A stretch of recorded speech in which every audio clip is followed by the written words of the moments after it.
Hey guys, and welcome back to Narcissu. So I do apologize again if you hear any snoring in the background. I've explained it in a different video, but yeah, so let's just jump right back in. Late at night in the dark hospital room, the girl was coughing.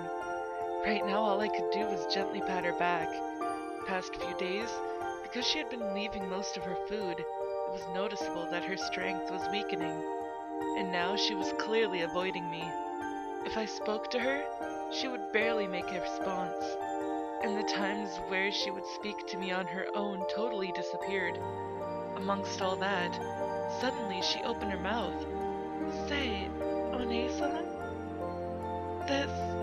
I'm returning it. The rosary? What she took out of her pajama pocket was a rosary, without a doubt the one that I had given her before. Also, I want you to not come here anymore. Why are you suddenly saying that? That's... There her words stopped. Since a few days ago, the girl had definitely been acting strangely, and then a single thing came to mind. This was something from a while ago, but... I'm sure that you said a lady you didn't know had spoken to you, right? And just maybe, it had something to do with rules? At that question there was no response. However, I felt the silence wasn't a no, but a yes. I had been convinced that it was a rumor, but it looks like that kind of legacy did exist, and most likely, the girl had heard it. If it's okay, will you tell One-san? But... It's okay, I'll absolutely keep it a secret. They said I can't tell anyone. She started to sob. Finally she cried, and though until now, not once had she cried. Rules. Before all that I had heard, hold on, let me try and say that again. Before, all that I had heard was that they were only past the residents of the 7th floor. Essentially, it was probably only the problem of those who were headed towards death. That was why for me, I might not have the right to hear, no matter how close I was to Alois, or I was Alois. I could not become the patrice who accompanies them in death. In the end, nothing other than someone watching from the side. The girl's sobbing continued. I'm sorry, I won't ask anymore. Simply just patting her back, so that just even a little bit sooner she would stop crying. Just a little bit sooner she would smile for me. Just a little bit sooner. The girl continued to cry, but the legacy that was passed down, what was in there was simple to imagine. Don't eat. That was the shortest route to death.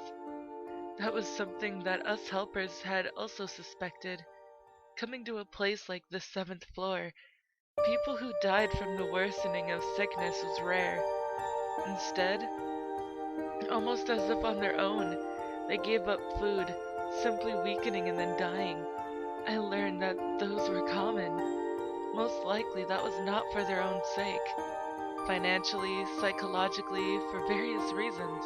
It was probably an act stemming from wanting to lighten the burden of those left behind. I, who had become close, was beginning to be pushed away for the same reason. For the one leaving, it was to pain those left behind just a bit less. And also on top of hearing those rules, there was a chance she learned that which I feared most.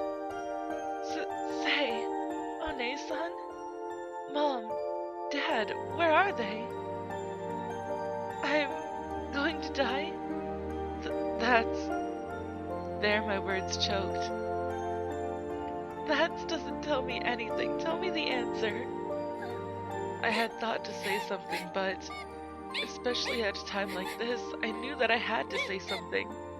Even though I was supposed to know what kindness should be, even though I was supposed to be a Catholic in order to speak of life and death, and yet I could not find any words. Outside the window, there was a night sky that was beginning to lighten. In this narrow hospital room, the girl's sobs reverberated. Sorry. I don't know why that was so hard for me to read. Even though I was the professor, the doctor, I couldn't give an answer.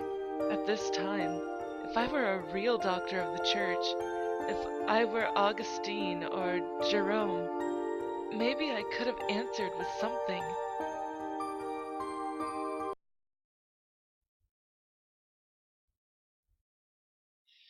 Chapter 16, Roadster.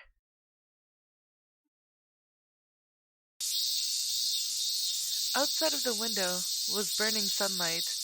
Even though it was still early morning, the heat let you know it was going to be another midsummer day. Since last night I hadn't seen Mother. More precisely, I had been on the brink of tears myself, filled with feelings of regret, and hadn't been able to face her. I'll apologize to Himeko-san. I felt really sorry to do so, but I didn't want to make Mother any more sad. There was a knock at the door.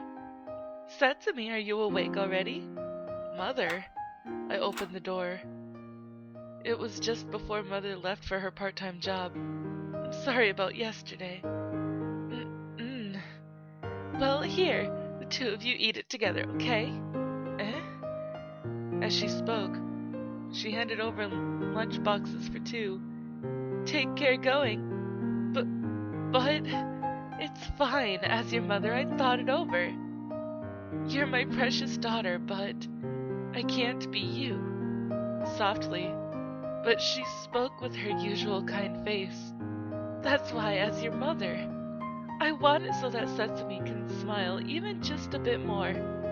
Mother. I was headed to the hospital. In my hand, the tote bag with two lunches. Early morning. Abruptly, my feet stopped at the usual school. It looked like today the children hadn't come yet. As always, I was facing the metal bar, and after gazing at it a while, I quietly stretched my hand out. Placing strength into my arms, I pulled with all my might while kicking the ground. For just a moment, a sense of floating, and my body spun around.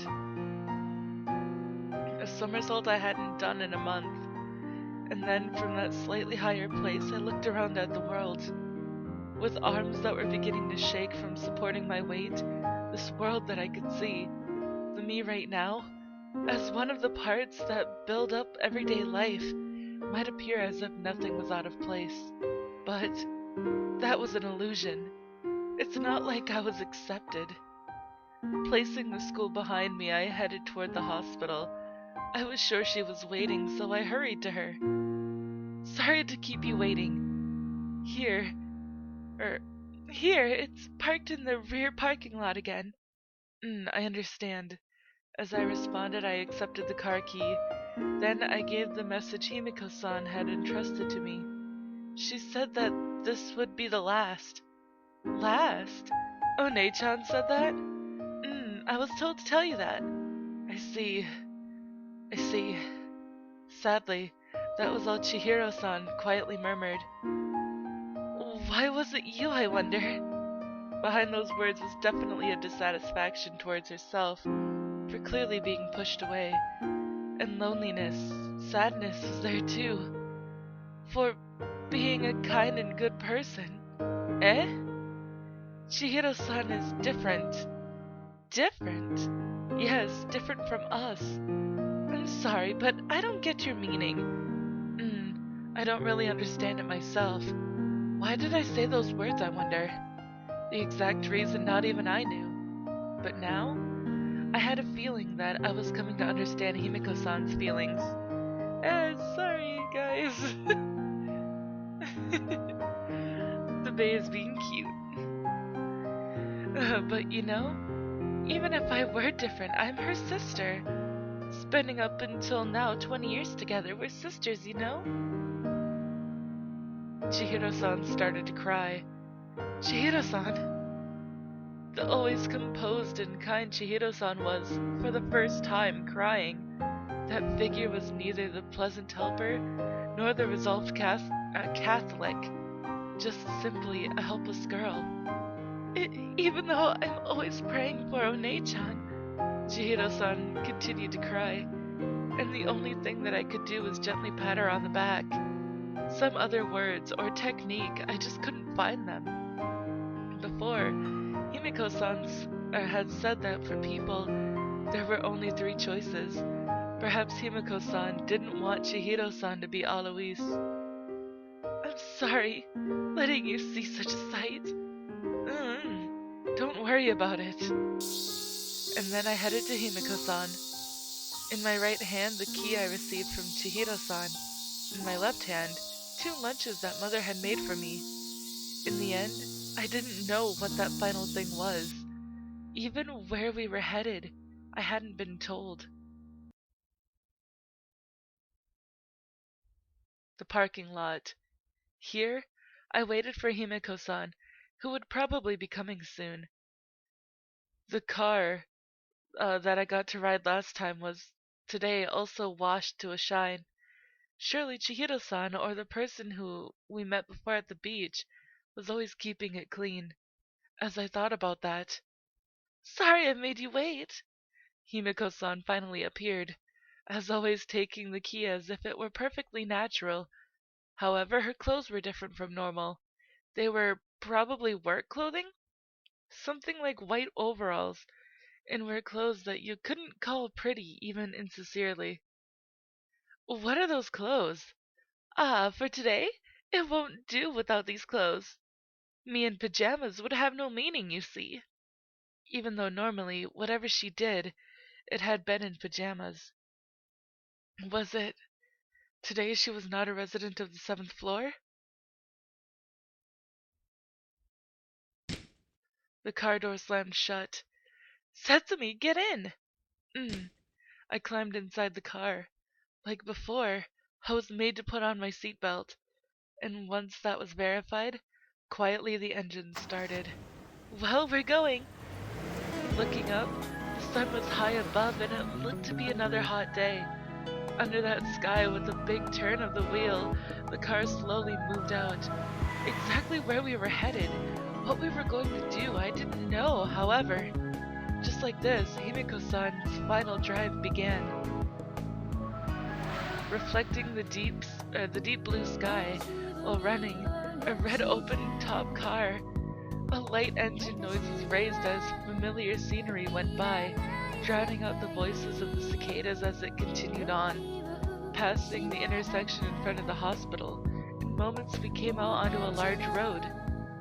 And so, where are we headed? A high place? I'm asking for a specific location. That I don't know. Eh? That was a bit unexpected. It was Himeko-san after all. So, whatever she said, I hadn't planned on being surprised, but is that supposed to mean you'll be going as you please? Well, a bit different. As the words are, I meant a high place, or as the words are, I meant a high place. With just that, it was so abstract, I had no idea. Well, I think I'll decide by the time we get out onto the national road. Was it already decided? Or was it something that could be decided so easily? Besides, even if a destination were decided, what about the route all the way there? There was no navigation system, and even though she was always looking at maps, it didn't look like she brought them today. Don't worry, no matter where we go, we won't get lost. How can you say that so confidently? Well, that's because I've already memorized all of Japan. The response came as if it were perfectly natural. Was that possible? It's not like I was doubting Himeko-san's words, but for me, it was quite unbelievable. Besides that, what I need right now... Whoops. Besides that, what I need right now, if it isn't a navigation system, it's also not a doctor. Then what? Indeed. Then after a moment of thinking, it's Professor Croquet! Again saying that. The Roadster continued on. From the city to the suburbs, Then as green started standing out to the eyes, lowering the speed we drove while eating Mother's lunch with our hands. But Satsumi, it was surprising that your family gave their permission, wasn't it? For staying out. By the way, in your family, I've become what sort of person? Someone from a normal ward? Or maybe a nurse? Himeko-san saw through everything. Certainly until yesterday, that was exactly how it was. I let them know you were someone from the 7th floor. Oh, that's quite amazing. I've revised my opinion of you a bit. But it seems like you're still unable to say you don't like these, eh? As she spoke, what was in her hands were the lunch's fries. Well then, One-chan here will teach you a special way. Something like that exists? Yes, it's very simple. You just need to come to like them. Certainly, it might be exactly that, but don't say difficult things. Oh really? I think it's much easier than curing your sickness. I'm sure it was exactly as Himeko-san said. If my sickness were cured, then all the problems would be solved. Mother who had red in her hands would not be sad, and would once again smile and have beautiful manicures. Even that I understood. But it was something I couldn't do anything about on my own. Compared to that, coming to like fries might be a simple thing. The Roadster continued on, its red hood reflecting the blazing sky. And then, just as the sun was coming close to its highest point, what appeared before us was an even bigger road. In moments, we'll come out onto the national roads. As she spoke, she pulled the car onto the shoulder and stopped. Decided on to the destination? I'm still debating a bit. Hearing nothing other than a high place. Just what was she debating over? I had no clue. I guess if you're talking about high places, then it's Mount Fuji. Mount Fuji? If I hadn't been mistaken, that was certainly what it sounded like. Whatever you say, it's #1 in Japan after all, right? That really couldn't be thought of as serious. Mount Fuji, height 3,706 meters, probably didn't need saying, but Japan's highest mountain. I didn't know too much, but I had heard that snow remained even in the summer, and for the winter, I had heard that only true mountain climbers could take it on. Well, shall we aim for it, Mount Fuji? No matter what, that's too reckless. I know, I'm not stupid. It's not like I'm aiming for the summit or anything. You can go up to the 5th station by car, and even that has about 2,000 meters to it. Even that, it's not like we had to go all the way to such a place. Even for normal people, that was about where they stopped, and the two of us, at the least, couldn't be called healthy. And in Himeko-san's case, she was a resident of the 7th floor. Besides, compared to the 7th floor, it's a place 100 times higher. Those words I just quietly listened to. I wasn't positive, but maybe Himeko-san really was going to jump down. I recalled before, while on the roof, she whispered that, "This height, it's not enough," while looking at the fence. First, we'll head from Route 6 toward the Tohoku Expressway. With just that announcement, the Roadster once again began running. Heading toward the national road, she turned the wheel. From here to Mount Fuji, just how much distance was there? For me, I didn't even have an estimate. What I knew was, Himeko-san was not joking, but serious, and also she most likely would not get lost. From the national road onto an even larger road, we then switched onto the expressway. Same as before, perhaps because she was driving her usual safe way, the cars in the high-speed lane were rapidly passing by. Eventually we came to a place with many tall buildings. It seemed that we had entered the Tokyo area. From the Itsubashi Junction, we'll get on the Ikebukuro-sen. There we go. The road that had continued straight until now changed to one that twisted. On that congested expressway, the Roadster drove even slower. Just now, the one that passed us was an Audi. I don't know. I don't know car names, man. And before that was a, whatever that is, a new model Geomaster. Occasionally, Himeko-san would name the cars that passed us on the expressway. It's a mysterious thing, isn't it? Just when I was set to go to the 7th floor, I came to love cars much more. As she spoke, she slowly turned the wheel, matching the large curve ahead of us. That expression seemed somewhere sad, but also somewhat nostalgic to me. Do you also like cars? I don't know. If it's alright with you, should I give this to you? With her free hand, she pointed at her own car. How about it? Would you accept? After a moment's thought, I shook my head to the side. More so than the problem of not having a license, I felt it was something that I shouldn't accept. I see. Everyone's gone and turned me down. From the Tokyo Gaiken Expressway, we'll get on the Tomei Expressway. With those words and a big turn of the wheel, the car shook just a bit. I felt that Himeko-san in the driver's seat was different from usual. Not only were her clothes different, but the somehow strict expression were more common. The high place that we've come all this way to, Mount Fuji, without a doubt, it was a height that couldn't even compare with the 7th floor's roof. Was she really planning on jumping down? And the 10 things to do before dying, that final thing, just what kind of purpose did it hold, I wonder? Alright guys, so before we get to chapter 17, I am going to stop right here because I am all out of time. So if you liked this episode, please give it a big thumbs up down below, and I will see you in the next video. Bye bye!